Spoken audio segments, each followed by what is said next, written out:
Hello everyone, welcome to JK Shah classes. This is Professor Keyur Sangvi, and in this particular video we will be continuing with your financial management revision series. दोस्तों ये video में हम बहुत ही important chapter discuss करने वाले हैं जिसका नाम है capital budgeting and risk analysis. In December 2019 examination, from this chapter totally 13 MCQs were asked. Out of 60 MCQs in all, 13 MCQs were asked for 13 marks, of course. So by default, this becomes one of the most important chapters of your entire syllabus. Okay, capital budgeting and risk analysis. दोस्तों ये chapter में हम काफी सारे points discuss करने वाले हैं. आइए देखते हैं कौन से पॉइंट्स डिस्कस करने हैं. Points to be discuss by default we will start with introduction. Okay, then we will see various methods to evaluate projects. Traditional methods जिसमें 2 मेथड पढ़ेंगे, मॉडर्न टेक्निक्स और also called as DCF techniques जिसमें हम 4 methods consider करेंगे. उसके बाद we will study a concept called as capital rationing. उसके बाद introduction to risk analysis. Then there are 6 methods of incorporating risk. Then a small concept of modified internal rate of return, and the last one is called as annuity perpetuity. So दोस्तों we will be discussing so many concepts. Of course बड़ा chapter है by default. काफी सारे points discuss करने हैं. तो चलिए शुरू करते हैं with introduction. That is the first point of discussion for capital budgeting and risk analysis का रिवीजन. चलिए अब इंट्रोडक्शन में दोस्तों we are suppose to discuss that ये चैप्टर कौन से टाइप का डिसीजन है. My dear friends, in financial management there are 3 types of decisions. Okay, I repeat, in financial management there are 3 types of decisions. सबसे पहला decision is investment decision, then financing decision, and then dividend decisions. अगर आप execution wise देखो तो financing decision सबसे पहले होता है. Financing decision deals with raising money. Investment decision means to invest that raised money. And lastly, dividend decision means how much dividend is to be paid. वो हम already dividend policy chapter में cover कर चुके हैं. बराबर. अब यहाँ पे what does capital budgeting involve? दोस्तों capital budgeting in simple terms is when an investment is to be made in fixed assets, usually for long term. Of course long term investments, हाँ shares वगैरह में नहीं. बराबर. when we are talking of long term investment, we are talking about long term investment in fixed assets. कभी भी हमें पैसा spend करना है to buy any fixed asset, दोस्तों हम बहुत सारा एनालिसिस करते हैं माइंड में, राइट. अगर मैं आपको एक सिंपल एग्जांपल दूं तो अगर आपको एक छोटा सा सेल फोन भी खरीदना है, राइट, तो you will have so many conditions, right. उसका कलर ये होना चाहिए, फिर उसका रैम ये होना चाहिए, उसका स्टोरेज ये होना चाहिए, फिर the camera should be this, the performance should be, and you are going to consider a lot of factors, right. And only after you are satisfied on all the points you will go and buy that particular phone. Do you all agree with that? मतलब एक phone खरीदने के लिए we are supposed to have so much of discussion या फिर so much of consideration, so many points to be considered. तो दोस्तों companies के पॉइंट ऑफ व्यू से अगर उनको कोई फिक्स्ड एसेट खरीदना है, so by default it is a huge decision, it is a very important decision for a financial manager.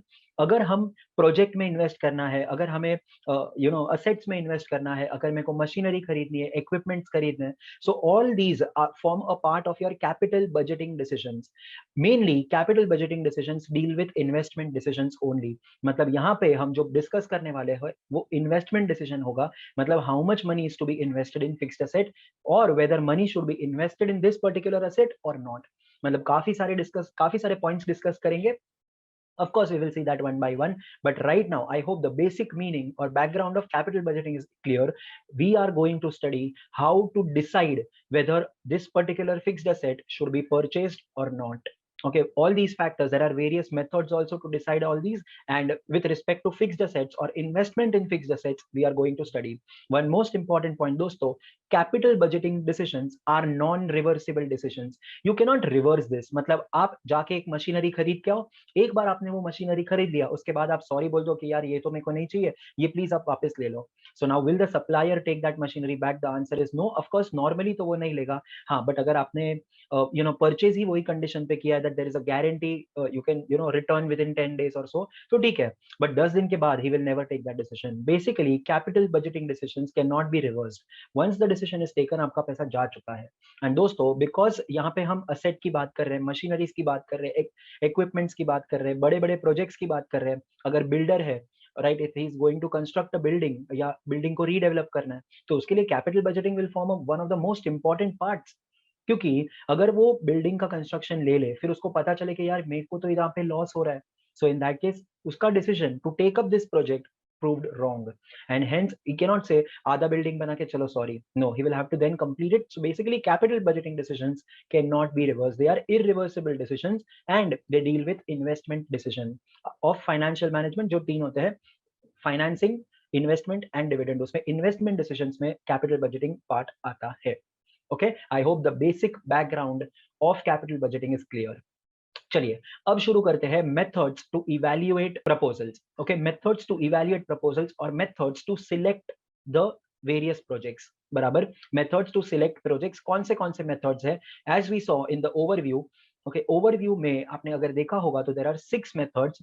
2 of them are forming a part of traditional methods, 4 of them form a part of modern methods, or also called as DCF techniques. DCF stands for discounted cash flow techniques. या तो इसको modern method बोलो या तो DCF technique बोलो, it means one and the same. बराबर. अब traditional methods में we have 2 methods, payback period and average rate of return. Modern methods में we have net present value, internal rate of return, discounted payback period and profitability index. अब अगर हम payback period की बात करें, we will be of course starting with that payback period part only. Okay, now payback period का meaning क्या होता है दोस्तों? एक सिंपल अगर एग्जांपल लूं मैं यहाँ पे, तो आप अब as of now you all are doing CS, right? आप सब सीएस कर रहे हो. आप जब कर रहे हो ये, क्या ये खर्चा है जो भी आप स्पेंड कर रहे हो for becoming a company secretary? Whatever amount you are spending, क्या ये आपका खर्चा है कि आपके लिए इन्वेस्टमेंट है? अब ऑब्वियसली ये आपके लिए इन्वेस्टमेंट है. आप आज इन्वेस्ट कर रहे हो, ये इन्वेस्ट करोगे तभी जाके आप सीएस बनोगे, एंड सीएस बन के तभी जाके रिटर्न्स कमाओगे. So these investments right now that you are making is going to give you returns in the future. अब एक सिंपल एग्जांपल लेते हैं. लेट अस से आपको सीएस बनने के लिए टोटल 5 लाख रुपए का खर्चा करना पड़ा. How much?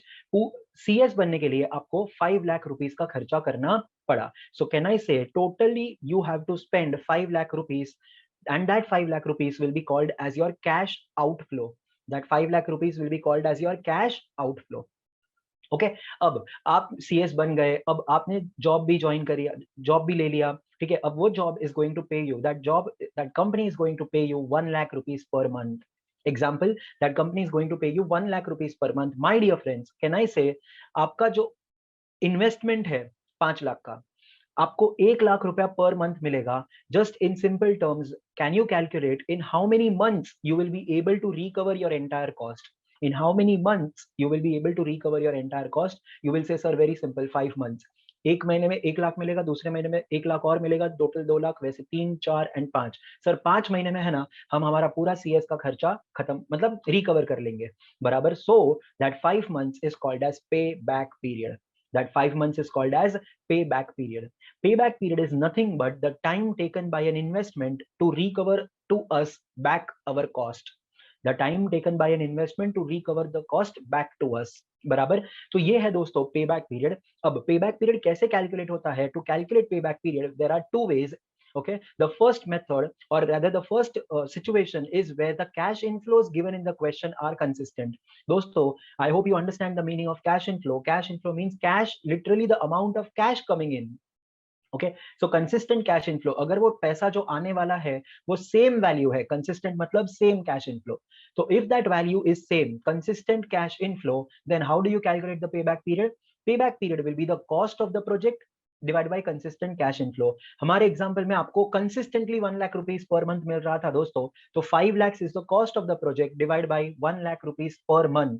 So you get 5 months as the payback period. बराबर. 5 lakhs divide by 1 lakh.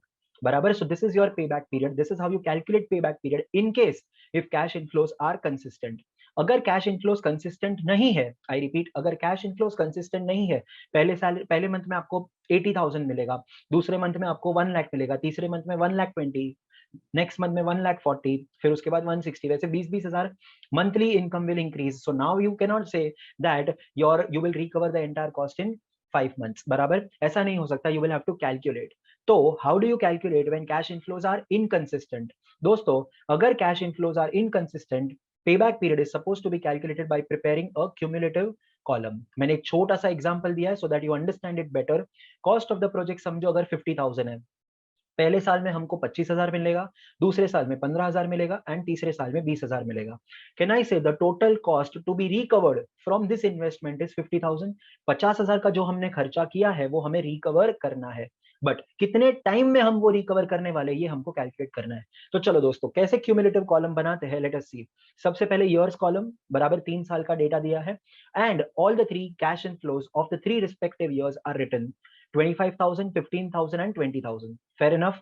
Okay, cumulative cash inflow मतलब till date total cash inflow. अब पहले साल के एंड तक टोटल हमको कितना मिला था, 25,000 जो पहले साल में मिला वही। दूसरे साल के एंड तक पहले साल का 25 प्लस दूसरे साल का 15, तो टोटल 40,000। मतलब up to the end of the second year we have already recovered 40,000 rupees. I have to recover 50,000 rupees दोस्तों। तो 50,000 मेरे को रिकवर करना है, जिसमें से 40,000 मैंने already up to second year recover कर लिया है। तो अब मेरे को और एक्स्ट्रा कैन आई से सिर्फ 10,000 रिकवर करना है। आप जो नीचे कैलकुलेशन देखोगे PBP is equal to 2 years plus something no, क्योंकि 2 साल तक तो हम लोग ने 40,000 ही रिकवर किया। अब उसके बाद हम लोग थर्ड ईयर में कुछ और रिकवर करेंगे, तो थर्ड ईयर में मेरे को कितना रिकवर करना है सर, 10,000 और चाहिए आपको। टोटल 50 जो रिकवर करना था उसमें से 40,000 आपने up to the end of second year recover कर लिया है सर। तो अब आपको सिर्फ और सिर्फ 10,000 और रिकवर करना है। So 10,000 divide by of course the full cash inflow और the cash inflow of the full year और एंटायर ईयर। पूरे साल में आपको 20,000 मिलने वाला है, बट आपको पूरे साल में 20,000 अभी तक चाहिए ही नहीं, आपको सिर्फ 10,000 चाहिए। तो अगर पूरे साल का 20,000 तो 10,000 कितने टाइम का, तो व्हेन यू क्रॉस मल्टीप्लाई और you can divide 10,000 by 20,000 you will get 0.5, you will get 0.5 which is eventually 2.5 years, your payback period will be 2.5 years। 2 साल पूरा, क्योंकि 2 साल के एंड तक तो आपने सिर्फ 40,000 रिकवर किया है। आपको नेक्स्ट ईयर में थर्ड ईयर में टोटल 20,000 में से 10,000 कमाना है, मतलब हाफ कमाना है। तो half year that is 2 plus 0.5 years, that is 2.5 years will be your payback period। बराबर दोस्तों, this is how calculation of payback period works। But now the most important thing is to decide that whether we should accept projects or reject projects। अब ये जो decision rule और selection criteria, ये जो chart है दोस्तों, ये हम हर मेथड के बाद बनाने वाले हैं बराबर। सो दैट कौन से मेथड, अगर हमको क्वेश्चन में ये मेथड पूछा तो ये मेथड के बेसिस पे सिलेक्ट करूं रिजेक्ट करूं, कैसे डिसाइड करेंगे, ये उसका समरी है आपके सामने। चलिए, तो पेबैक पीरियड में अगर दोस्तों 2 टाइप के क्वेश्चंस पूछ सकते हैं, या तो वो क्वेश्चन में एक ही प्रोजेक्ट दिया होगा एंड आपको पेबैक पीरियड कैलकुलेट करना है एंड डिसाइड करना है सिलेक्ट करेंगे रिजेक्ट करेंगे कि यू आर इनडिफरेंट। एंड दूसरा टाइप का क्वेश्चन है कि 2 प्रोजेक्ट्स दिए होंगे या 3 प्रोजेक्ट्स दिए होंगे या 4 प्रोजेक्ट्स दिए होंगे, आपको बेस्ट सिलेक्ट करना है। अब दोस्तों अगर सिंगल प्रोजेक्ट क्वेश्चन में दिया है तो हाउ विल यू डिसाइड, तो your decision is to be based on the project payback period and the target payback period. अब सर टारगेट पेबैक पीरियड क्या होता है दोस्तों, target payback period is the payback period that we are intending in our mind. मतलब मैं कोई भी investment ले रहा हूं, मैं अगर किधर भी कोई इन्वेस्ट कर रहा हूं तो वो उसमें से वो इन्वेस्टमेंट कितने टाइम में मेरे को पैसा देना चाहिए, that my expectation my target payback period is let us से 5 इयर्स। 5 साल के अंदर वो पैसा देगा तो बेस्ट है बराबर। लेट अस से the actual project payback period is 3 years, project payback period 3 साल which is less than the target payback period। I repeat, project payback period 3 years which is less than the target payback period। So can I say I was ready to wait up to 5 years, project 3 साल में ही पैसा दे रहा है, तो I should select this project because the project is giving me cash or recovering my cost faster। तो मैं select कर लूंगा। अगर project payback period is more than target payback period, project is taking 7 years, my target is only 5 years, I can wait up to 5 years but not beyond that. Project बोलेगा मैं 7 साल में recover दूंगा, तो I will say sorry this is way beyond my target. Okay, and अगर दोनों same है तो you are indifferent, you may or you may not, right. So that is all about only one single project given. अगर multiple projects है you will select that project which has a lowest cash sorry lowest payback period, you will select that project which has the lowest payback period। अब दोस्तों lowest payback period की बात की है of course because this shows the time period know taken by an investment. तो जितना कम time लेगा, मतलब जितना कैश जल्दी रिकवर करके देगा उतना हमारे लिए अच्छा। So that definitely we will select the project which has the lowest payback period. I hope payback period method is clear बराबर। अब ये फर्स्ट मेथड था इन ट्रेडिशनल मेथड, राइट। दूसरा method is accounting rate of return. चलिए दूसरे method की ओर बढ़ते हैं। ओके दूसरा method is accounting rate of return, also called as average rate of return. आप इसको एवरेज रेट ऑफ रिटर्न बोलो कि अकाउंटिंग रेट ऑफ रिटर्न बोलो, it is one and the same. अब दोस्तों ARR is not based on cash inflows, it is based on net profits. बराबर, यहाँ पे हमें कैश इनफ्लोज नहीं चाहिए, कितना पैसा मिल रहा है वो फर्क नहीं पड़ेगा, बुक्स ऑफ अकाउंट्स में कितना प्रॉफिट दिखेगा वो उससे हम डिटरमाइन करेंगे whether this project should be accepted और रिजेक्टेड। बराबर, ARR मेथड बोलता है तो first of all calculation of ARR will be average NPAT upon average investment into 100। बराबर, ऑन एन एवरेज हम कितना प्रॉफिट कमाने वाले हैं ये प्रोजेक्ट से, divide by my average investment in this project, मतलब इतना इन्वेस्ट करके मैं कितना रिटर्न्स कमाऊंगा, that becomes the average rate of return, also called as accounting rate of return. बराबर, सिंपल रेशियो है दोस्तों। बराबर, because this is a profitability ratio, because this ratio shows our returns on investment, our returns or profits generated on investment, higher the ratio better it is। क्योंकि of course जितना ज्यादा profit कमाओगे अपने investment पे उतना आपके लिए अच्छा, simple logic.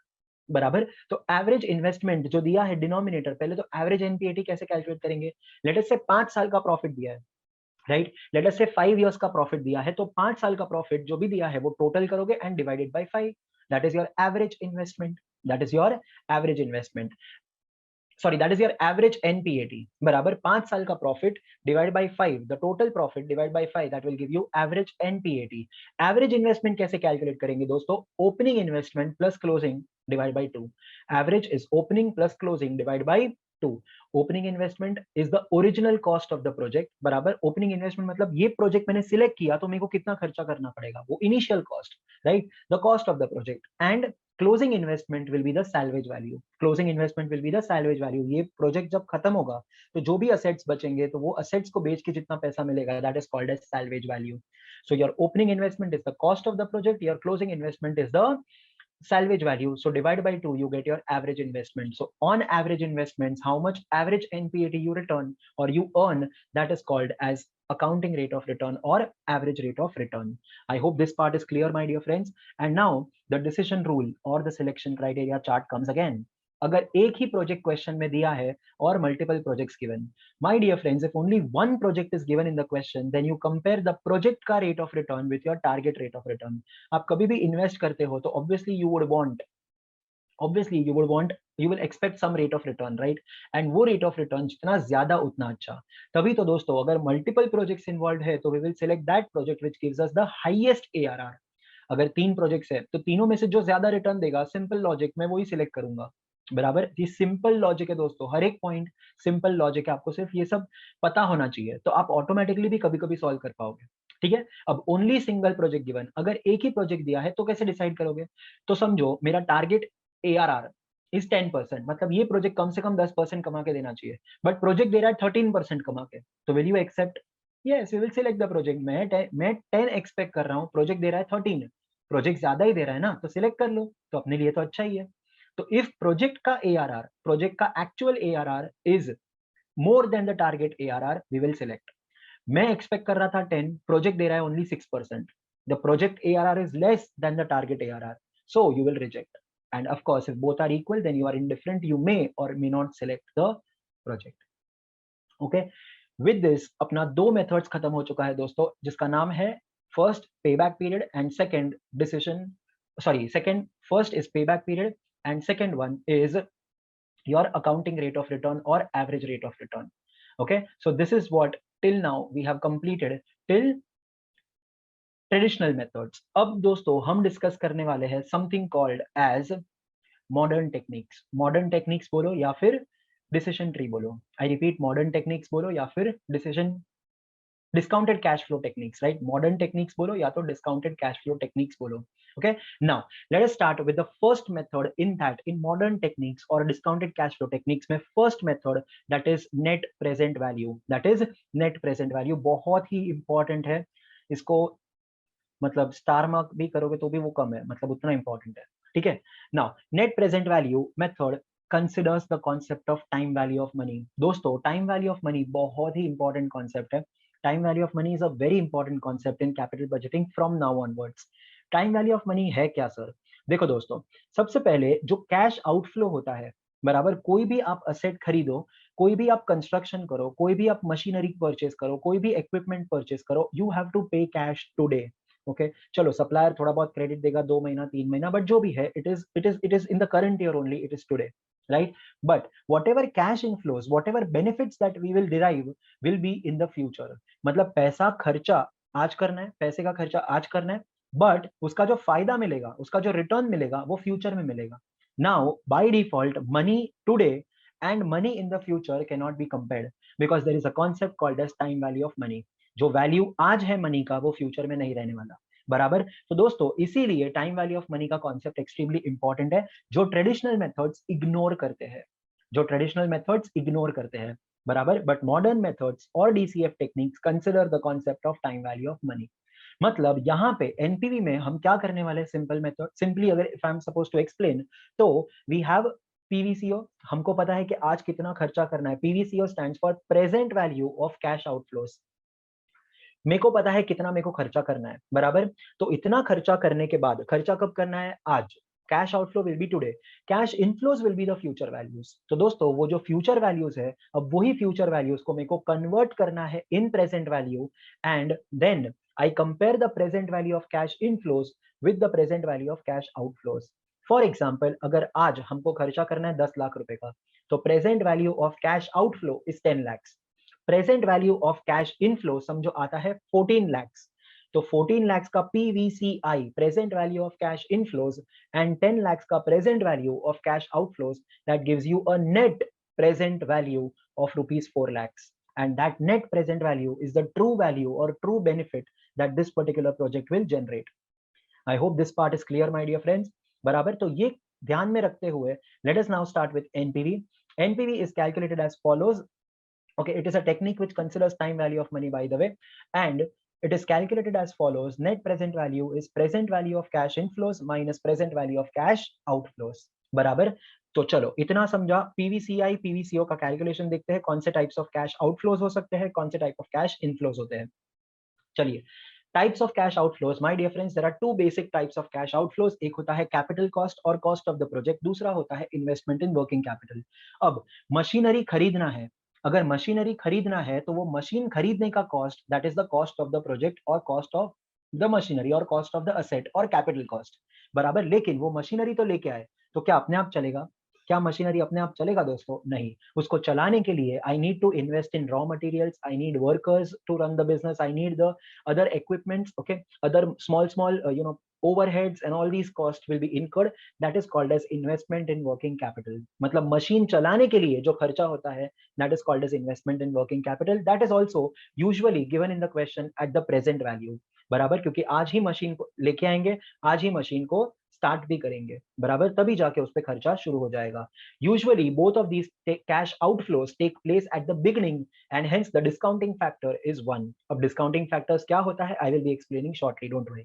Okay, तो डिस्काउंटिंग फैक्टर इसका 1 होता है, and this usually take place at the beginning. अब टाइप्स ऑफ कैश इनफ्लोज की अगर हम बात करें दोस्तों, तो 3 टाइप ऑफ कैश इनफ्लोज होते हैं। First one is cash inflows from, actually it is cash inflows from operations, but वो मैंने purposely नीचे लिखा है because I wanted to explain that part also below. So cash inflows from operations is the first one. Second one is cash inflow from salvage, and the third one is cash inflows from release of working capital. दोस्तों salvage is the बचा कुचा cost. Cost जो मैंने invest किया, that is a lump sum value. फिर पूरे life of the project में हम उसको असेट को यूज करेंगे, डेप्रिसिएशन होता जाएगा। लास्ट में जो बेचने वाला वैल्यू है, that is called as salvage.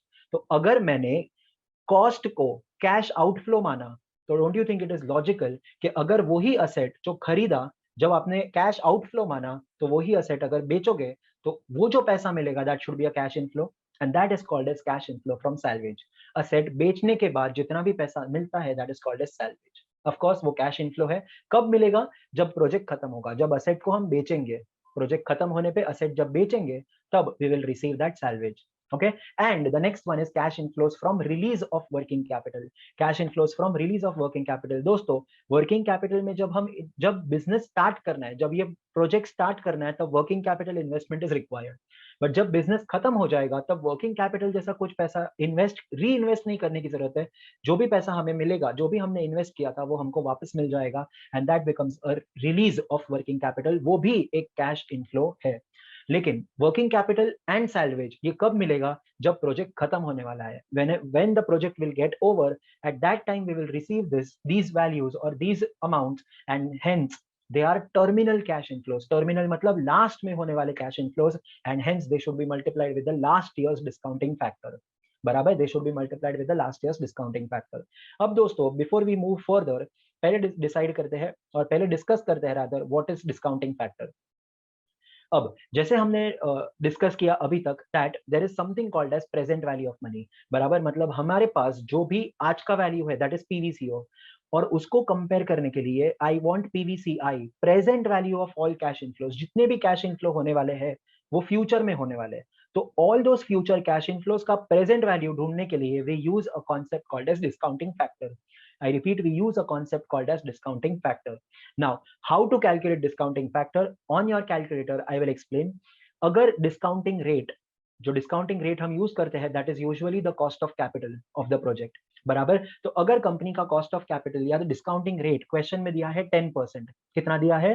10%. So if the discounting rate is 10% given in the question, तो अब कैसे आप कैलकुलेट करोगे? On your calculators, if you type right now 1 divide by 1.10, कैसे कैलकुलेट करेंगे हम? अगर रेट 10% है तो 1 डिवाइड बाई 1.10, अगर रेट 12% है तो 1 डिवाइड बाई 1.12, अगर रेट 15% है 1 डिवाइड बाई 1.15, अगर रेट 8% है तो 1 डिवाइड बाई 1.8 नहीं, 1 डिवाइड बाई 1.08, 1 डिवाइड बाई 1.08। बराबर, तो ये कंसिडर करके अगर आप 10% रेट देखते हो तो 1 divide by 1.10 that will give you 0.909। फिर एक और बार इक्वल टू प्रेस करोगे तो सेकेंड ईयर का डिस्काउंटिंग फैक्टर मिलेगा 0.826। एक और बार इक्वल टू प्रेस करोगे थर्ड ईयर का डिस्काउंटिंग फैक्टर मिलेगा 0.751। एक और बार इक्वल टू प्रेस करोगे फोर्थ ईयर का डिस्काउंटिंग फैक्टर मिलेगा 0.683। And that is how when you go on pressing equal to sign, you go on getting the you continue getting the discounting factors of the succeeding years. Okay, so this is how you calculate the discounting factor. Discounting factor in simple terms is used to convert a future value into present value. वो जो भी future value है अगर उसको मैंने discounting factor से multiply कर लिया, I arrive at present value, I arrive at present value. बराबर, ये पार्ट तो क्लियर है। बराबर, इधर तक there is no confusion. Now we move on further, now we move on further to the calculation or rather the understanding part of NPV, जिसमें PVCI PVCO हमने अभी जस्ट डिस्कस किया है। बराबर, तो देखते हैं। नाउ PVCI में एक पॉइंट पेंडिंग है and that is types of cash inflows. PVCI में एक पॉइंट पेंडिंग है that is types of cash inflows. चलो, अब कैश इनफ्लोज फ्रॉम ऑपरेशंस अगर हम डिस्कस करें तो cash inflows from operations are can be bifurcated rather into two parts, cash consistent cash inflows and inconsistent cash inflows. I repeat, consistent cash inflows and inconsistent cash inflows. These are two types of cash inflows.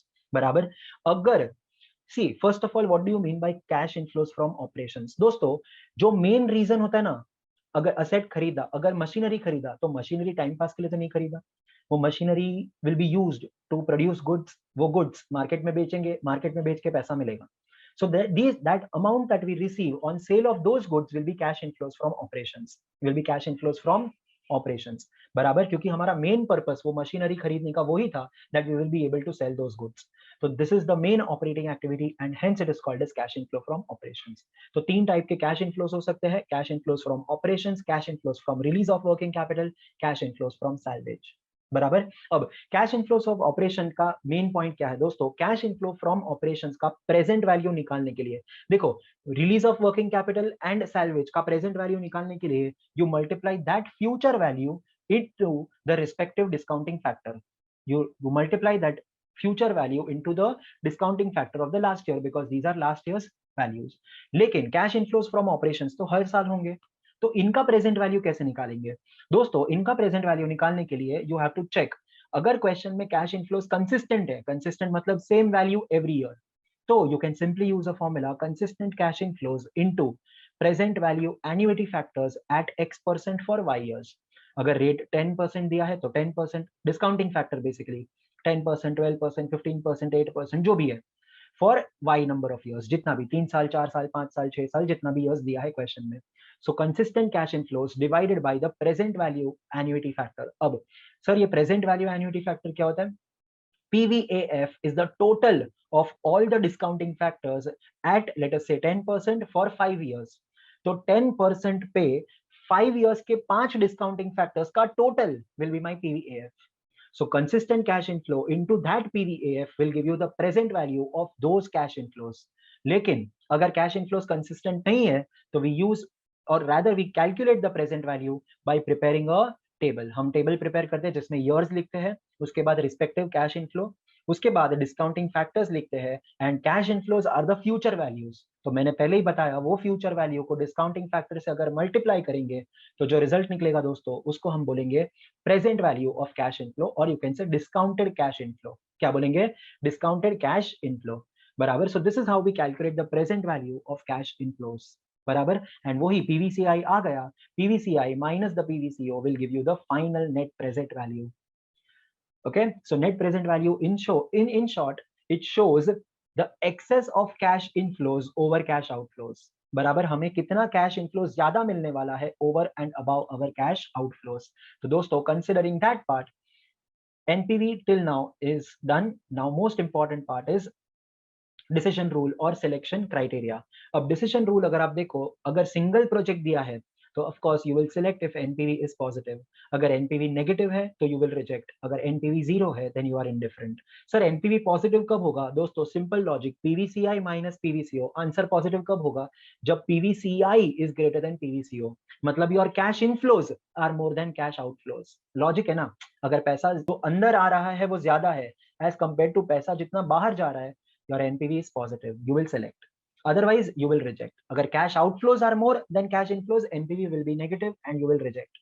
अगर दोनों same है, PVCI equal to PVCO, you are indifferent. आप select कर सकते हो, आप reject भी कर सकते हो. दोस्तों अगर मल्टीपल प्रोजेक्ट्स इन्वॉल्व है तो यहाँ पे एक ट्विस्ट आता है. आपको चेक करना होगा कि जो भी प्रोजेक्ट्स है वो सेम लाइफ के है कि नहीं. मतलब मेरे पास अगर project A and project B का ऑप्शन है, दोनों 5 साल के हैं, तो कोई प्रॉब्लम नहीं है. I will select that project which gives me the higher NPV. Higher NPV will see higher the NPV. What does that show? Higher the NPV, it shows that my PVCI is greater than PVCO by that extent. So of course we will select that project which has a highest NPV or higher NPV. Okay. लेकिन अगर project का life same नहीं है, मतलब एक project है 3 साल का, दूसरे प्रोजेक्ट है 4 साल का, तो now you are the life is not same, so you cannot compare. The cash inflows or rather the NPV of the first project is not comparable with the NPV of the second project, क्योंकि पहला project में आपने 3 साल का cash inflows consider किया है, दूसरे project में आपने 4 साल के कैश इनफ्लोस कंसिडर किया है. So you can not compare. So to make them comparable you calculate something called as equivalent gain. I repeat, to make them comparable, you calculate something called as an equivalent gain. Equivalent gain आप कैसे calculate करोगे? NPV of the project divided by PVAF at X% for Y years. बराबर. NPV equivalent gain is simply the amount of equal NPVs throughout the life of the project. मतलब annualized NPV बोल सकते हो आप. हर साल आपको ये प्रोजेक्ट इतना NPV कमा के देगा. So now of course that project which gives a higher NPV will be selected. बराबर. क्योंकि आप जब डिवाइड करते हो NPV of the project divided by PVAF, that means you are calculating your annual NPV of project A and annual NPV of project B. तो वो जो life अलग था बराबर, एक 3 साल का एक 4 साल का, अब दोनों एनुअल वैल्यूज हो गए. So because they are annual values now they become comparable and you can compare and select the one which is higher. Okay, so I hope this part is clear. मैंने यहाँ पे नीचे से discount, नीचे छोटू सा discounting factor कैसे calculate करना है वो भी लिख लिया है, so that you know you always have that calculation with you. Okay, calculation of discounting factor is 1 divide by 1 plus R raise to n. बराबर. अगर 12% है तो 1 divide by 1.12 raised to n, where n is the number of years. अब जैसे जैसे equal to press करते जाओगे वो values change होंगे आपके कैलसी में, and accordingly you will be able to get the discounting factors. Okay, so with this our NPV is also done, and now we move on to the next method, that is the internal rate of return method. 3 methods खत्म हो चुके हैं दोस्तों, 3 बाकी है for 6 methods of evaluation of projects. उसके बाद तो बहुत बाकी है. Capital rationing, then introduction to risk analysis, then उसमें 6 methods, then modified internal rate of return, and lastly annuity perpetuity. चलो internal rate of return की बात करते हैं. internal rate of return is the expected rate of return from the project. बराबर, internal rate of return basically is the rate of return that the project gives. मतलब ये project अगर हम invest करते हैं तो ये project हमें कितना returns देगा. It is that rate, my dear friends, at which the PVCI becomes equal to PVCO. बराबर, PVCI PVCO दोनों same होगा. It is that rate of return. अगर PVCI PVCO दोनों same है, obviously NPV 0 होगा. मानते हो? PVCI 1 lakh, PVCO 1 lakh, NPV 1 lakh minus 1 lakh 0. तो मतलब if PVCI and PVCO are same, NPV will be 0. Yes or no? Okay, so having understood this, but still IRR कैसे calculate करना है sir? IRR is basically calculated by trial and error method. दोस्तों exam में आप लोग सीधा सीधा option select करोगे and you will select that options and you will use to calculate, I mean from those options you will calculate the IRR. अब IRR कैसे पता चलेगा कि सर ये रेट IRR है? तो दोस्तों एक चीज याद रखना, at IRR PVCI becomes equal to PVCO. देखो, कैन आई से हम कॉस्ट ऑफ कैपिटल यूज करते हैं to discount our cash inflows, बराबर, वो थोड़ी देर पहले अभी डिस्कस किया. We use the cost of capital to discount our cash inflows. ठीक है सर, इतना समझा. ओके, अब दोस्तों IRR is that rate at which if I discount my cash inflows, then the present value of all cash inflows that I get is exactly equal to the present value of cash outflow. मतलब basically IRR is the required rate of return. IRR is the rate of return. IRR is the cost of capital that we will be using for discounting a project. वो project को discount करना है at a particular rate. Now IRR is that rate of return at which if you discount your cash inflows, then the result that you get, okay, the result that you get, the PVCI that you get is exactly equal to the PVCO. और in other words NPV is 0. अब exam में आप सीधा option select करोगे and that option which gives you the PVCI equal to PVCO will be your IRR. आप option select करो, समझो 15% दिया है तो 15% सिलेक्ट करो, discount the cash inflows at 15%, use 15% as a discounting rate, calculate the discounting factors, discount those cash inflows and check. अगर वो PVCI equal to PVCO आ रहा है, 15% is your internal rate of return. बराबर, एक point अच्छे से याद रखना दोस्तों, IRR में NPV 0 होता है, PVCI एंड PVCO दोनों सेम होता है. बराबर, विद दिस IRR का basic meaning is done. And now as I told you, in every method we will be having a decision rule or a selection criteria. Okay, अगर एक ही project दिया है, basically IRR क्या है? Rate of return. तो we will compare our returns with cost. If returns are more than cost, we will select. If returns are less than cost, we will reject. And if returns and cost both are same, we are indifferent. Multiple projects अगर दिया है तो we select that project which gives us the highest IRR. क्योंकि IRR एक return rate of return है. बराबर, मैंने नीचे नोट भी लिख लिया है, in exam select options directly to calculate IRR. Okay, I hope this method is clear. Okay, with this we are done with 4 methods. दोस्तों 4 मेथड्स खत्म हो चुके हैं. Now we start with the next method, that is discounted payback period method. तो चलिए, discounted payback period method अब कैसे calculate करेंगे. देखो पहले होता क्या है, देखो डिस्काउंटेड पेबैक पीरियड मेथड दोस्तों is an extension of your payback period method only. I repeat, discounted payback period method is an extension of your payback period method only. Concept remains the same. Payback period is that duration in which a company recovers its cost of the project, etc. तो वो सब remains the same, सिर्फ calculation differ करता है. दोस्तों payback period ignores time value of money, whereas discounted payback period will consider time value of money. बराबर, यही एक मेजर डिफरेंस है. I repeat, normal payback period जो हमने डिस्कस ऑलरेडी कर लिया है, उसमें टाइम वैल्यू ऑफ मनी, उसमें प्रेजेंट वैल्यू वो कभी कंसिडर ही नहीं किया, present value future value. But in case of this particular part, that is discounted payback period, we will consider time value of money. Okay, अब क्या होता है यहाँ पे दोस्तों, पेबैक पीरियड कैलकुलेट करने के लिए जो भी क्वेश्चन में दिया है कैश इनफ्लोज, हम उसी को कंसिडर करके क्यूमुलेटिव कॉलम लेते हैं and all. Right, we have just discussed that a few minutes ago. Okay, तो we consider that way, जो भी कैश इनफ्लो दिया है वही ले लेते हैं. But discounted payback period is an extension of that method. यहाँ पे हम वो कैश इनफ्लोज नहीं लेंगे क्योंकि those are undiscounted cash inflows. Discounted payback period considers the concept of discounting या फिर considers time value of money. वो क्या बोलता है that year 1, 2, 3 इसके जो कैश इनफ्लोज है ये सब फ्यूचर वैल्यूज है, तो उन सब फ्यूचर वैल्यूज को पहले प्रेजेंट वैल्यू में कन्वर्ट करो रादर. ओके, वो सब फ्यूचर वैल्यूज को पहले प्रेजेंट वैल्यू पे कन्वर्ट करो and then consider those values to calculate your discounted payback period. Matlab, in short, in discounted payback period, we will be considering our discounted cash inflows. In discounted payback period, we will be considering our discounted cash inflows, और फिर उसी का cumulative column बनाएंगे, and then the calculation remains the same. उसी का cumulative column बनाएंगे, and then the calculation remains the same. क्या लिखा है देखते हैं. In this method, the only difference from payback period is that here we consider the discounted cash inflows, whereas in the payback period method we consider the gross cash inflows. जैसे मैंने बताया, जो cash inflow दिया है हम वही लेंगे payback period में, लेकिन अगर discounted payback period calculate करना है तो उन्हीं cash inflows को discount करेंगे at an appropriate discounting rate, and then you get your present value of all those cash inflows, and of course whatever amounts you get uska cumulative bana ke you will calculate payback period in a normal way. Okay, after discounting the cash inflows, this calculation of discounted payback period is same as the normal payback period. Okay, so with this I think discounted payback period ka concept khatam ho chuka hai, and decision rule is same, और decision rule या फिर selection criteria दोस्तों is same as payback period. मतलब basically सब कुछ same ही है.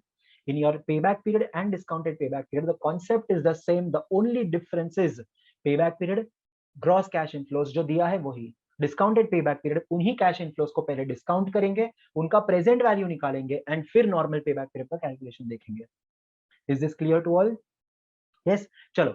अब last method to evaluate projects under capital budgeting is called as profitability index method, also called as benefit cost ratio. दोस्तों ये एकदम सिंपल मेथड है, बराबर. ये एक एनपीवी का वेरिएशन है. NPV was PVCI minus PVCO, बराबर. NPV was PVCI minus PVCO. ये मेथड है दोस्तों PVCI upon PVCO. Now when you divide PVCI by PVCO, you get how much cash inflow per rupee of cash outflow.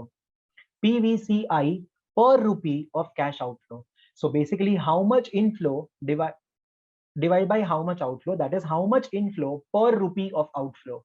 This ratio shows the present value of cash inflows derived by a firm per rupee of cash outflow. हमें एक रुपया खर्च करके कितना पैसा मिलता है. Okay, of course एक रुपया खर्च करके जितना ज्यादा मिले उतना ही अच्छा है, तो higher the ratio better it is. अगर decision criteria is, agar only one project is involved, then if pi is greater than 1 you will select, if pi is less than 1 you will reject, and if pi is equal to 1 you are indifferent.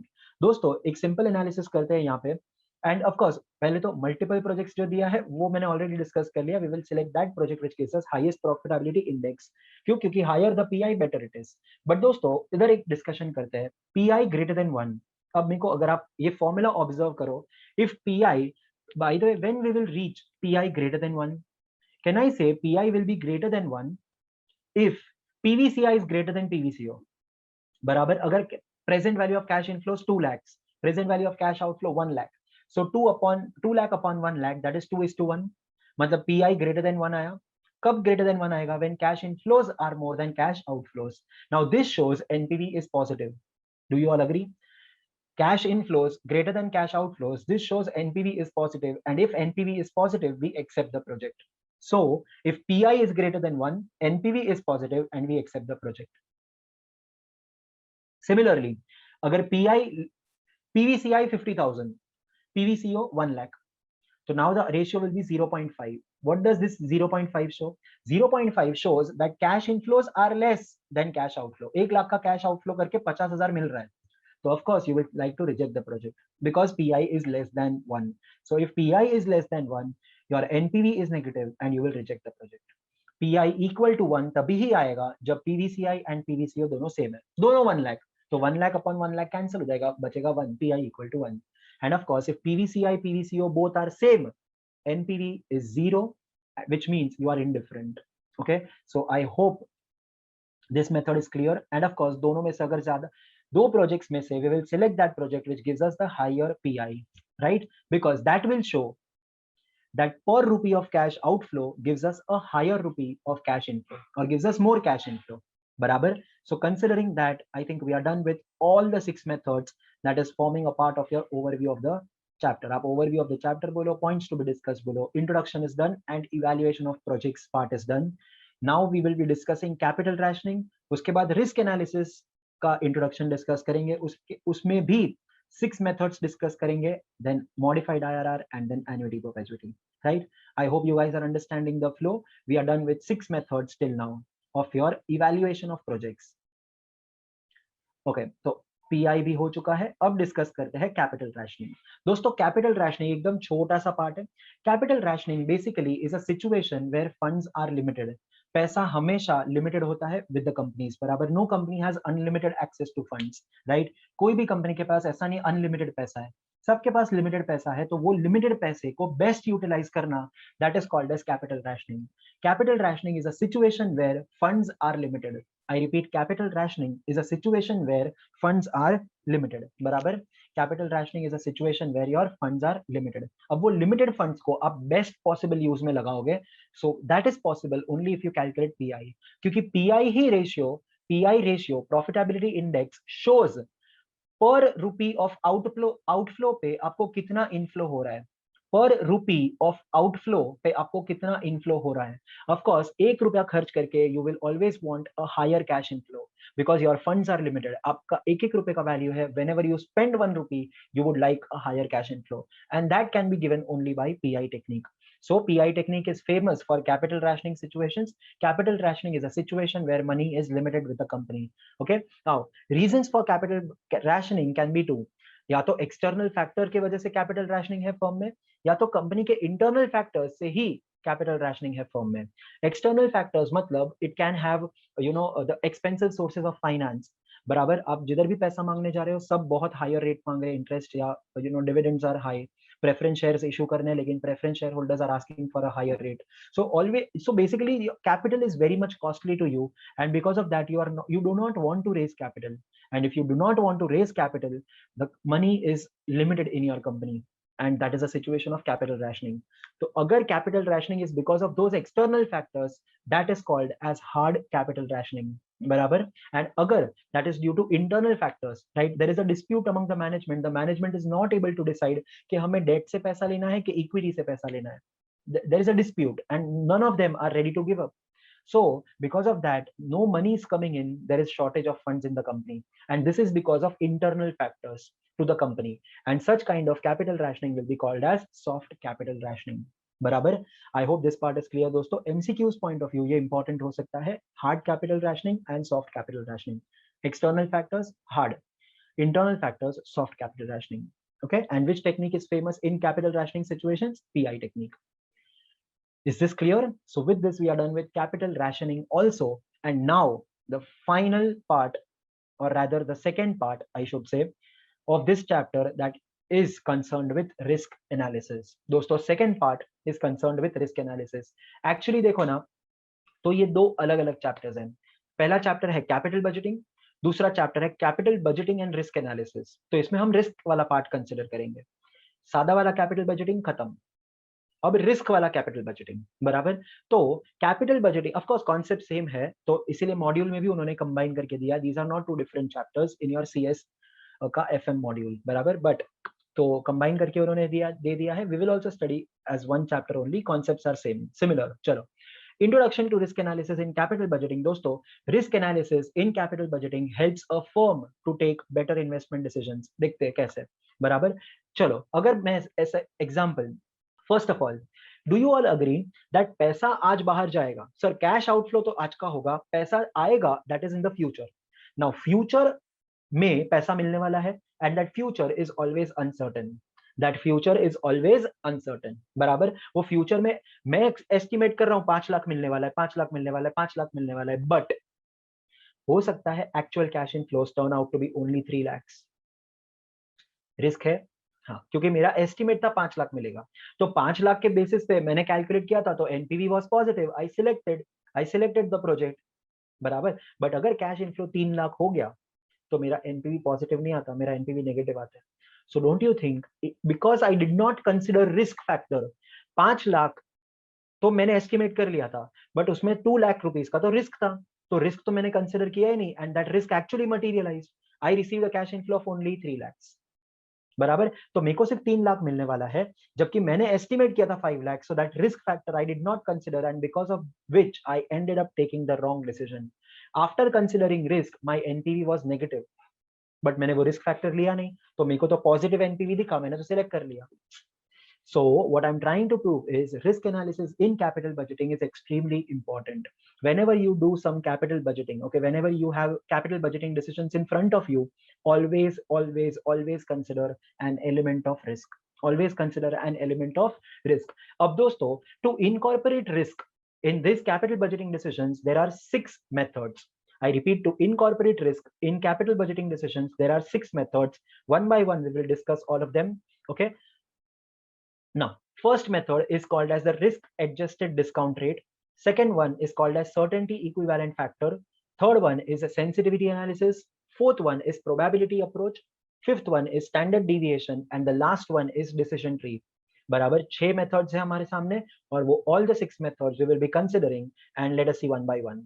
चलो, risk adjusted discount rate बराबर. अब sir इसमें क्या होता है दोस्तों? Can I say discount rate? Discounting rate जो होता है that is the cost of the capital of the project. अगर हम डिस्काउंटिंग रेट को बढ़ाते हैं तो हमारे जो डिस्काउंटिंग फैक्टर्स निकल के आते हैं ना, for example at 10% and 12%, discounting factor of the first year at 10% is 0.909. Discounting factor at 12% for the first year is 0.893.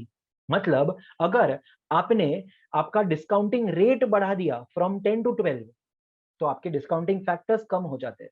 From 0.909 to 0.893 कम हो गया.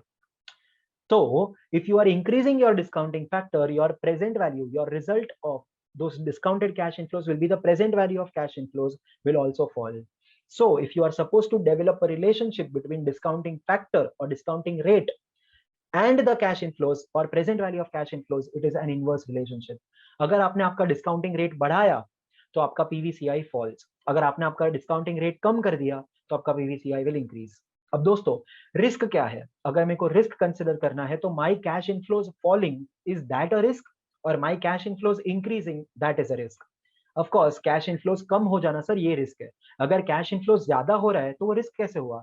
अगर आप 50 मार्क्स एक्सपेक्ट करते हो एफएम में, अगर आपको 55 आ गया तो रिस्क थोड़ी है, वो तो अच्छा ही है ना, ज्यादा ही मिला.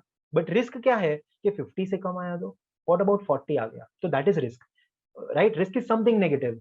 सो माय डियर फ्रेंड्स, क्या होता है in RADR method? If there are two projects, एक नॉर्मल प्रोजेक्ट एंड एक ऐसा प्रोजेक्ट है जिसमें रिस्क बहुत ज्यादा है. समझो for example I am a construction company, मेरे को गवर्नमेंट ने 2 प्रोजेक्ट्स दिए हैं. One is a construction of garden. On a plot of land I have to construct garden.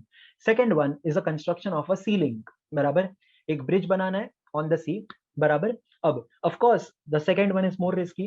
Now let us say my cost of capital is 10%.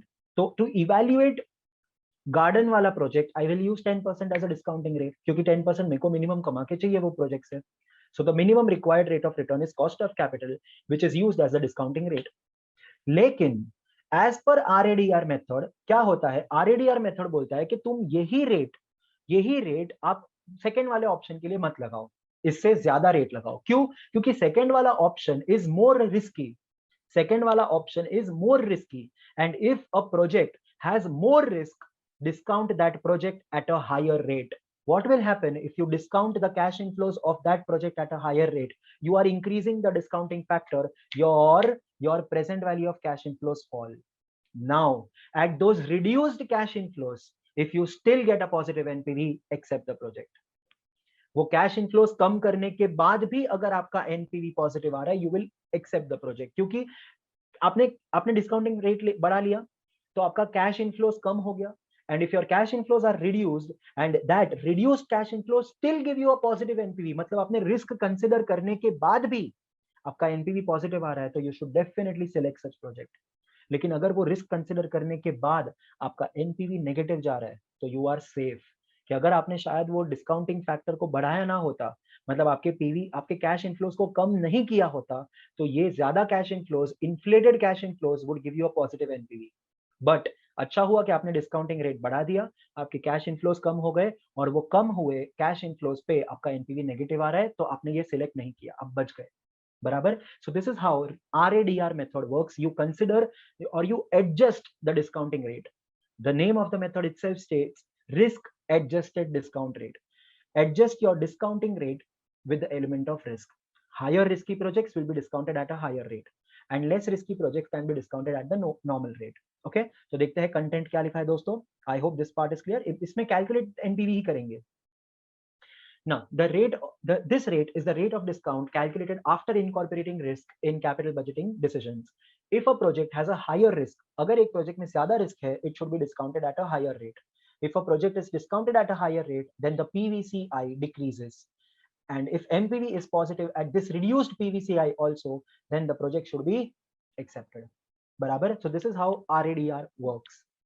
Moving on to the second method of capital budgeting and risk analysis. चलिए अब ये बहुत simple method है, एक ही page में खत्म हो जाएगा जैसे आपको दिख रहा होगा. Okay certainty equivalent method. Okay certainty equivalent factor method. दोस्तों जो भी हम कैश इनफ्लोज कंसीडर करते हैं कैपिटल बजटिंग में, जो भी हम कैश इनफ्लोज कंसीडर करते हैं कैपिटल बजटिंग में, those cash inflows are future values. बराबर. They are uncertain. Future value है तो अनसर्टेन भी है. बराबर. लेकिन अगर वही फ्यूचर वैल्यू जो अनसर्टेन है, uncertainty is the result of risk. मानते हो? अनसर्टेनिटी तभी होती है जब वहां पे रिस्क हो. अगर फॉर एग्जांपल मैंने फिक्स डिपॉजिट बनाया, तो फिक्स डिपॉजिट में मेरे को कितना इंटरेस्ट मिलने वाला है मेरे को पता है. अनसर्टेनिटी तो है ही नहीं, सर्टेन ही है. 10,000 का इंटरेस्ट एक साल के बाद मिलने वाला है, तो 10,000 मिलेगा ही ना. अनसर्टेनिटी नहीं है, रिस्क नहीं है. दोस्तों जहां पे अनसर्टेनिटी है वहां रिस्क है. तो अब क्या होता है देखो, in certainty equivalent factor what do? We have a cash inflow of the future. We have future cash inflows. Now these future cash inflows will be discounted, or sorry discount नहीं करेंगे. सबसे पहले ये future uncertain cash inflows को हम certain cash inflows बनाएंगे by multiplying it with a certainty equivalent factor. Now certainty equivalent factor क्या है? It is basically a factor that is used to convert the uncertain cash inflows into a certain cash inflow. एक simple example अगर लूं, तो अगर आप for example अगर आप रैंक से पास होते हो, तो लेट अस से आपका सैलरी 1 लाख पर मंथ. अगर आप नॉर्मली पास होते हो, लेट अस से आपका सैलरी 80,000 पर मंथ.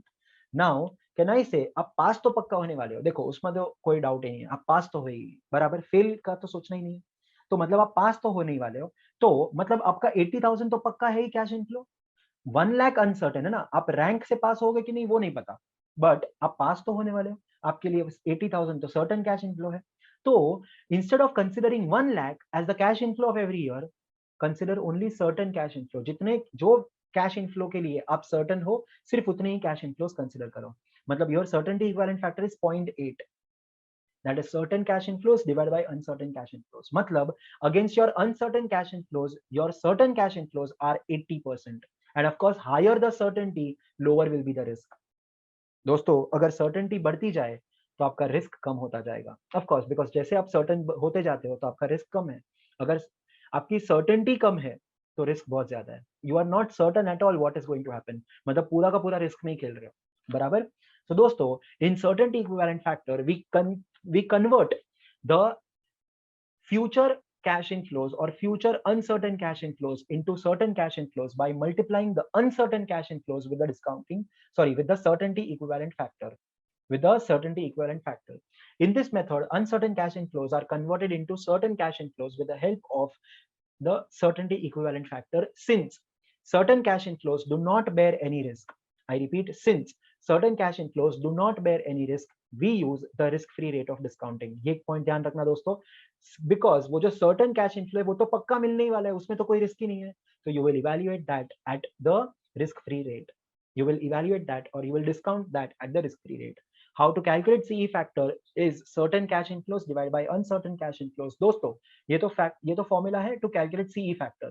लेकिन क्वेश्चन में आपको अनसर्टेन कैश इनफ्लोज दिए होंगे एंड सीई फैक्टर दिया होगा. You will have to multiply uncertain cash inflows with the CE factor to arrive at certain cash inflows and discount those certain cash inflows at the risk free rate to get your PVCI. And of course that PVCI you have considered by reducing your cash inflows.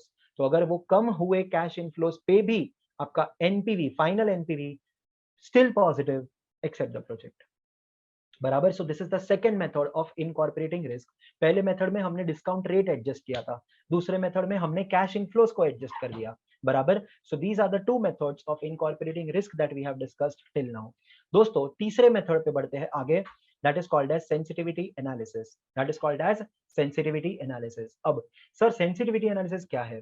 Very simple दोस्तों, देखो, this is somewhere related to the concept of leverage. बराबर, leverage अगर आप याद करो, operating leverage means by how much will our EBIT change with the change in sales.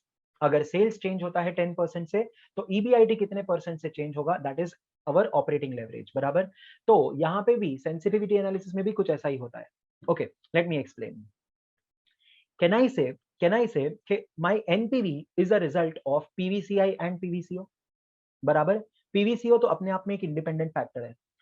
PVCI की अगर हम बात करें दोस्तों, तो PVCI is dependent on my cash inflows, my discounting rate. Yes और नो?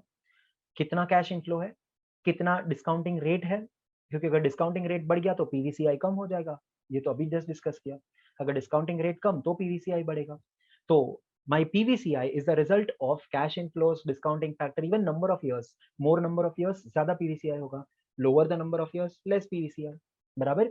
तो basically what I'm trying to explain is PVCI is a result of many factors, PVCO is there, and the resultant NPV is there. So NPV is a result of so many factors in all. Now sensitivity analysis will help the management in identifying the key factor out of all those factors, the most important factor to which the NPV is most sensitive. Most sensitive का simple meaning है कि उसके change होने से अपना NPV drastically change होगा. वो change होने से आपका एनपीवी ड्रास्टिकली चेंज होगा. दोस्तों एक सिंपल एग्जांपल यहाँ पे लो. फॉर एग्जांपल अगर आप ग्रुप 2 की बात करो, एंड ग्रुप 2 में समझो आपका FM and SM paper dicey है. बराबर, आप बाकी के तीनों पेपर्स में कॉन्फिडेंट हो, आपका एफएम एसएम थोड़ा डाइसी है. ठीक है. Now you know one thing, that आपका जो एवरेज है ग्रुप 2 का, 3 पेपर तो संभाल लेंगे, एफएम एसएम का पक्का नहीं है. तो you know that because of FMSM your overall average can be affected. So now you know कि वो 3 तो आप मैनेज कर लोगे, FMSM पे ज्यादा फोकस करना है, because you have done your sensitivity analysis. Your average is a result of 4 subjects. Out of the 4 subjects, 3 subjects are controllable. FMSM पक्का नहीं है यार, तो FMSM के वजह से आपका एवरेज बिगड़ सकता है. So what do you do in that case? You focus more on FMSM. दोस्तों वैसे ही कंपनीज भी यही करती है. कंपनीज पहले डिसाइड करेगी कि NPV is a result of which factors, then we will change one factor at a time to calculate the percentage change in NPV. कि यार अगर ये फैक्टर 10% से चेंज हो गया तो मेरा एनपीवी कितने से चेंज हो रहा है. समझो अगर 2 फैक्टर्स में एनालाइज करो, factor number 1 cash inflows and factor number 2 cash outflows. अगर मैंने कैश इनफ्लोज 10% से चेंज किया तो मेरा एनपीवी चेंजेस बाय 20%. एंड अगर मैंने कैश आउटफ्लोज को 10% से चेंज किया, my NPV changes by let us से 8%. बराबर, तो एक 20 से चेंज होगा, एक 8 से चेंज होगा. अब दोस्तों बहुत इंपॉर्टेंट पार्ट, 8 नहीं, चलो 12% ले लें. ठीक है, वो 20 और ये 12. Now to which factor is the NPV most sensitive? Cash inflows.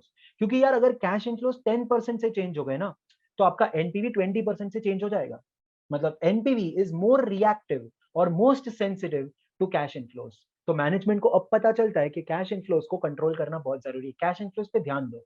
बराबर, तो this is how sensitivity analysis helps the management in analysing the key factor to which our NPV is most sensitive. NPV is a result of various factors like cash inflows, okay, then number of years, discounting rate, the cash outflows, etc. If one of these factors change, the NPV also changes. Sensitivity analysis helps the management in identifying the key factor or that factor to which the NPV is most sensitive. In this method, one variable is changed at a time and the impact of that change on the NPV is calculated. बराबर, I hope इतना clear है दोस्तों. With this हमारा sensitivity analysis खत्म. Now we move on to the last method, that is probability approach. Now we move on to the last method जिसका नाम है probability approach. तो probability approach में क्या होता है सर? दोस्तों probability approach कभी यूज करेंगे सबसे पहले if a firm is not able to decide कि हमारा कैश इनफ्लो कितना होने वाला है, बट फर्म को ये पता है कि आउटकम जो एक्चुअल कैश इनफ्लो होगा वो ये 3 वैल्यूज में से ही होगा. So what the firm can do is the firm can consider probabilities of the respective cash inflow.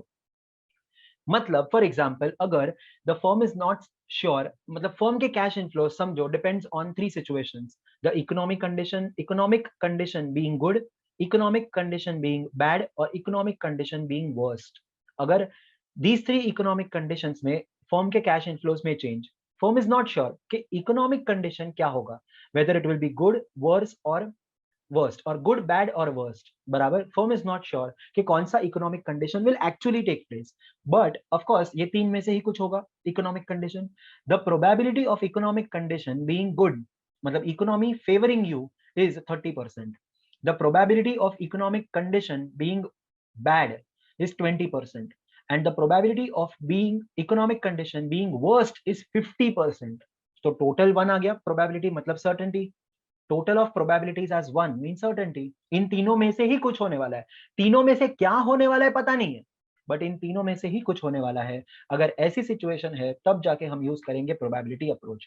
Probability approach use करके we are going to calculate something called as expected cash inflow, because we can not estimate the amount of cash inflow, we calculate something called as expected cash inflow, because we cannot decide the amount of cash inflow, we consider the expected cash inflow। expected cash inflow कैसे ढूंढेंगे, वो तीनों situation में जो भी मेरे cash inflows है, multiply that with the respective probabilities, बराबर।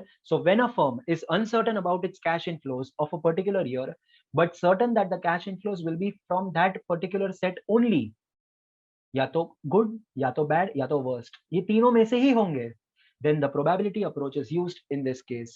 According to this method, probabilities are attached to each cash inflows and then expected cash inflows are calculated। expected cash inflow दोस्तों ये होगा cash inflow into the respective probability, बराबर, cash inflow into the respective probability. तो जो भी हमारे cash inflows है उसको मल्टीप्लाई करेंगे with the respective probabilities to calculate our expected cash inflow, बराबर। Now that cash inflow will become like an annual cash inflow and उसी cash inflow को कंसिडर करके हम एस्टिमेट करेंगे हमारा पीवीसीआई, बराबर। So that is all about probability approach। I hope till here 4 methods we have discussed are clear। Moving on to the next method, that is standard deviation method। दोस्तों standard deviation हमने security analysis and portfolio management में consider किया था। Standard deviation is a measure of risk, it shows the deviations from the average, from the expectations, अपना कितना deviate हो सकता है actuals, that is standard deviation. So standard deviation is a measure of risk. यहाँ पे हम क्या करते हैं, हम दो प्रोजेक्ट्स का स्टैंडर्ड डिविएशन कैलकुलेट करते हैं। जो भी कैश इनफ्लोज है उनके कैश इनफ्लोज का स्टैंडर्ड डिविएशन कैलकुलेट करेंगे। We will calculate that by how much the cash inflows can fluctuate from its average, from its mean. Higher the differences or higher the fluctuations from its mean, higher will be the standard deviation, resulting in a higher risk in that project। So standard deviation may we will be calculating risk of two projects and then we will select that project which has a lower risk, बराबर। Standard deviation कैसे calculate करना है, we have already discuss this in our SAPM part, that is security analysis and portfolio management वाले चैप्टर में ये already दोस्तों consider कर लिया है, बराबर। तो standard deviation is a measure of risk, higher standard deviation determines higher risk in the project and that project which has a lower standard deviation shall be accepted. Of course दो projects है, इसमें deviation है 1 लाख का, मतलब इसके cash inflows can vary from its average up to 1 lakh rupees, whereas दूसरा है उसमें 30,000 ही है रिस्क स्टैंडर्ड डिविएशन। तो the second project is less risky, we will go with the second project, क्योंकि इसके कैश इनफ्लोज 30,000 से ही डिफर कर सकते हैं, उसके कैश इनफ्लो 1 लाख से कम हो सकते हैं या ज्यादा भी हो सकता है ऑफ कोर्स, बट 1 लाख से कम हो सकते हैं, there it is higher risk. So lower the risk, better it is. So we will select that project which gives us the lower standard deviation, बराबर। So this was the fifth method, छोटा सा method था, इसमें risk part calculate करना है। Calculation के लिए SAPM is already SAPM में we have already covered। And now the last method, that is decision tree method, बराबर। The last method, that is decision tree method। decision tree में decision tree पहले तो हम कब use करेंगे sir, दोस्तों decision tree we will be using when the cash inflows of one particular year are dependent on the cash inflows of the previous year। मतलब मैं अगर एक सिंपल एग्जांपल दूं दोस्तों, तो लेट अस से अगर आज मेरे को 1 लाख का खर्चा करना है तो 1 lakh is my PVCO because that is a cash outflow. अब फर्स्ट ईयर का दो पॉसिबिलिटी है, या तो मेरे को फर्स्ट ईयर में 40,000 का कैश इनफ्लो होगा या तो फर्स्ट ईयर में 60,000 का कैश इनफ्लो होगा, दोनों का चांसेस आर 50-50, बराबर। अब मैं आगे क्वेश्चन ये दे रहा हूं कि अगर फर्स्ट ईयर में कैश इनफ्लो हुआ 40 तो उसके नेक्स्ट ईयर में सेकेंड ईयर में cash inflow can be either 50 or either 60. अगर फर्स्ट ईयर में कैश इनफ्लो हुआ 60, तो सेकेंड ईयर में cash inflow can be either 70 और 80. What is happening? My next year's, my second year's cash inflows are dependent on the first year cash inflow. कि second year में 50 और 60 तभी ही होगा जब मेरे first year का cash inflow is 40. And इधर second year में cash inflow of 70 and 80 तभी ही होगा जब first year का cash inflow is 60. I hope you're understanding. So cash inflows of the succeeding years are dependent on the cash inflows of the previous years. In this case, we use the concept of decision tree, and यहाँ पे हम calculate करने वाले दोस्तों joint probability. Joint probability कैसे calculate करते हैं? To get the probability of that 80,000 becoming a reality. मतलब second year में 80,000 अगर आने वाला है, तो first year में by default 60 आना चाहिए, तो ही second year में 80 जाएगा. तो what is the probability of that? Probability will be, you cannot say the probability will be first year का सिर्फ जितना चांस है उतना, या फिर सेकेंड ईयर का जितना प्रोबेबिलिटी है उतना. No, you will have to join both of those probabilities. That means multiply the probability of the first year का 60,000 का प्रोबेबिलिटी एंड सेकेंड ईयर का 80,000 का probability. You get something called as joint probabilities. You get something called as joint probabilities. These joint probabilities are used to evaluate projects. Okay, अगर इसमें आपका expected NPV, you will have various possibilities. First year में 40, second year में 50, first year में 40, second year में 60, first year में 60, second year में 70, first year में 60, सेकेंड ईयर में 80. You have 4 possibilities. तो ये चारों पॉसिबिलिटीज का जॉइंट प्रोबेबिलिटीज निकालोगे and you calculate the NPV of the project and then multiply it with the joint probabilities to get the expected NPV. And if the expected NPV is positive, you select. If the expected NPV is negative, you reject. बराबर 4 possibilities है. वो चारों का normal NPV पहले consider करो कि possibility 1 होगा, मतलब फर्स्ट ईयर में 40,000 आएगा एंड सेकेंड ईयर में 50,000 आएगा, तो उसका एनपीवी कैलकुलेट करो. फिर सेकेंड ईयर का एनपीवी, सेकेंड ऑप्शन का एनपीवी कैलकुलेट करो. फर्स्ट ईयर में 40, सेकेंड ईयर में 60, तो उसका एनपीवी कैलकुलेट करो. वैसे करके चारों के एनपीवी कैलकुलेट करो. Now you are not sure कि कौन सा एनपीवी होगा, बट यू आर श्योर कि एनपीवी ये चारों में से ही कुछ होगा जिसका जॉइंट प्रोबेबिलिटीज आपके सामने है. तो multiply joint probabilities with that expected NPV to get your, with that respected NPVs to get your expected NPV. बराबर वो respective NPV से multiply करो your joint probabilities, you will get your expected NPV. I hope decision tree method is also clear. So with this, my dear friends, we are done with all the 6 methods. Last 2 points to go. That is concept of MIRR, modified internal rate of return method, and annuity perpetuity. अब MIRR क्या होता है दोस्तों, ये सिर्फ पढ़ना important है. मतलब यहाँ पे मैंने पूरा एक्सप्लेनेशन सेल्फ लिख दिया है. Modified internal rate of return is basically a rate of return only. IRR, internal rate of return method जो डिस्कस किया हमने, ये वही है. Modified internal rate of return is that rate of return at which PVCI equals to PVCO. तो ये तो वो भी था, IRR भी था, PVCI इक्वल टू PVCO, इधर भी PVCI इक्वल टू PVCO. अब under this method, cash inflows of every year are not withdrawn, rather they are reinvested up to the end of the project life. बराबर, हर साल में जितना भी पैसा हमको मिलने वाला है कैश इनफ्लो, हम उसको कैश इनफ्लो मानेंगे ही नहीं, हम उसी कैश इनफ्लो को री इन्वेस्ट कर देंगे. आप वापस इन्वेस्ट कर दो, और वैसे करते करते जितने भी आपको during the life of the project जितने भी आपको कैश इनफ्लोज मिलने वाले हैं, वो सबको आप री इन्वेस्ट कर दो. आप एक भी विड्रॉ मत करो, आप एक भी पैसा आपको मिला ऐसा कंसिडर ही मत करो. मतलब during the life of the project you are not even going to get a single rupee of cash inflow, क्योंकि जो भी आएगा वो आप वापस इन्वेस्ट कर दोगे, री इन्वेस्ट कर दोगे. और वैसे री इन्वेस्ट करते करते करते up to the end of the project आपके पास एक लमसम अमाउंट होगा of all the cash inflows of all the years, including their respective compound interest. बराबर, कंपाउंड रिटर्न्स. तो वैसे करके लास्ट ईयर के cash inflow, I mean last में आपको एक लमसम कैश इनफ्लो मिलेगा.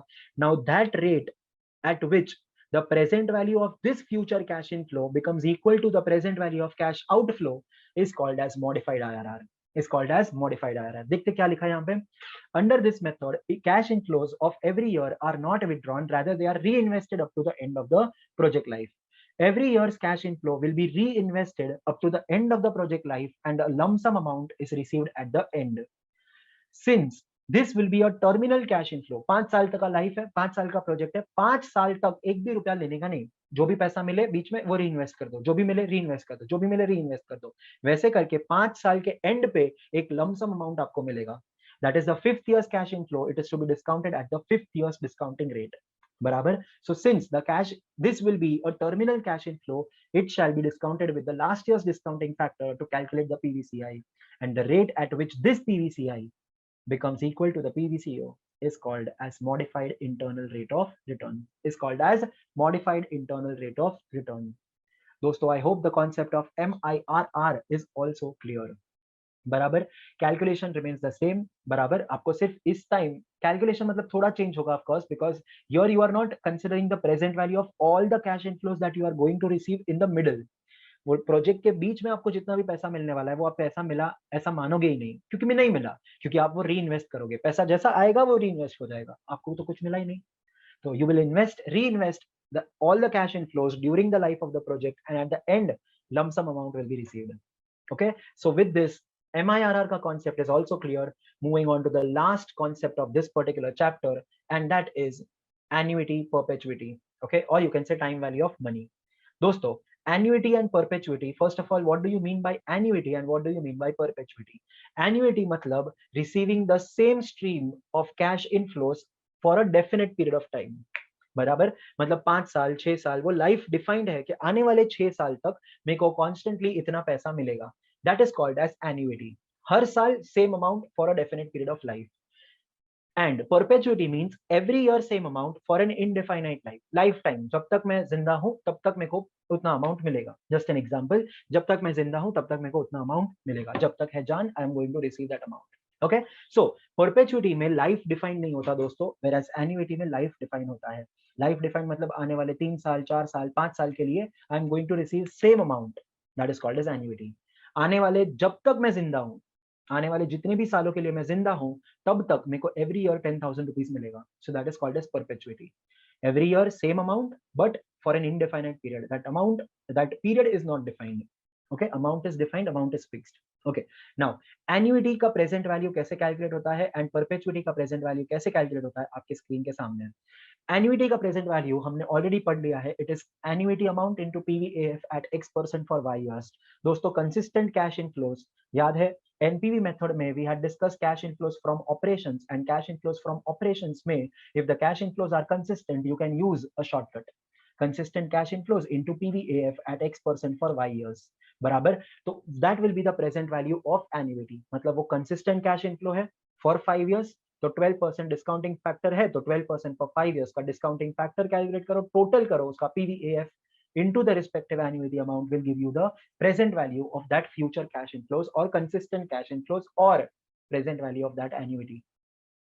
प्रेजेंट वैल्यू ऑफ परपेचुइटी आप कैसे कैलकुलेट करोगे? वही परपेचुइटी का अमाउंट, मतलब every time how much amount you are going to get divided by the interest rate. So that is also called as A upon R, that is amount divided by rate of interest। okay, so this is how you calculate the present value of perpetuity। Now दूसरा calculations जो हमने already discuss कर ली है दोस्तों, present value कैसे calculate होता है? Present value is future value into the discounting factor. Discounting factor हमने ऑलरेडी डिस्कस कर लिया है, it is 1 divide by 1 plus r the whole raise to n। अगर 12% है तो 1 divide by 1.12 raise to n, जितने भी साल है। तो ये प्रेजेंट वैल्यू, अगर यही प्रेजेंट वैल्यू का फॉर्मूला आपको यूज करना है to calculate the future value will be equal to present value into 1 plus r the whole raise to n। बराबर। फ्यूचर में कितना पैसा मिलने वाला है? अगर मैंने आज 1 लाख रुपीज इन्वेस्ट किया एट 10% फॉर 5 years, तो मेरे को फ्यूचर में कितना मिलेगा? तो 1 lakh is the present value into 1 plus 10% the whole raise to 5। बराबर, क्योंकि 5 साल है। Okay, so that is how you calculate your present value, that is how you calculate your future value, that is how you calculate your present value of annuity, that is how you calculate the present value of perpetuity। And the last one is effective rate of interest। अगर हमें एक nominal rate of interest का effective rate calculate करना है, मतलब nominal rate is the normal rate of return that you generate on your investment, whereas effective rate is effectively in one particular year how much you have earned। अगर effectively आपको वो rate calculate करना है जितना आपने effectively basically कमाया in that particular year, given that a nominal rate of interest is this much, then you are supposed to calculate it this way। 1 plus nominal rate of return divided by n. N stands for number of compoundings. अगर compounding quarterly है तो 4, अगर compounding monthly है तो 12, अगर compounding half yearly है तो 2.